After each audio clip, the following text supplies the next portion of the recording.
பாப்புக்குட்டிக்காக தனியாக கபோர்டு ஒன்று செய்ய சொல்லி வாங்கியிருந்தோம். 1 வீக் கழிச்சு இன்னைக்கு தான் டெலிவரி கொடுத்துருந்தாங்க.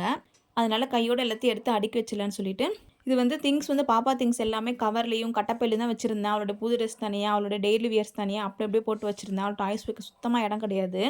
கையோட எல்லாத்தையும் க்ளீன் பண்ணிவிட்டு கபோர்டு வச்சுட்டு அப்புறமேட்டு நாளைக்கு கூட அடிக்கலான்னு சொல்லிட்டு தான் ஃபஸ்ட்டு இந்த இடத்தெல்லாம் க்ளீன் பண்ணிட்டு இருந்தேன். நான் எப்பவுமே ஓரளவுக்காவது க்ளீனாக வச்சுப்பேன். சரி கபோர்டு வரப்போது ஒரே க்ளீன் பண்ணிக்கலான்னு சொல்லிட்டு ஒரு 3 டேஸாக சுத்தமாக க்ளீன் பண்ணல. அதனால் நிறைய அழுக்கு சேர்ந்துருச்சு. எல்லாத்தையும் நான் கையோடு எடுத்துட்டு பெருக்கி சுத்தமாக க்ளீன் பண்ணியாச்சு. இப்போ கபோர்டை வச்சுட்டேன். கபோர்டு வந்து 3க்கு 4 சைஸில் செய்ய சொல்லியிருந்தோம். இது வந்து வித் லாக் அண்ட் கீயோட கொடுத்துருந்தாங்க. உள்ளே வந்து 4 ரோ இருக்கும். குவாலிட்டி வைஸ் ரொம்ப சூப்பராக இருந்தது.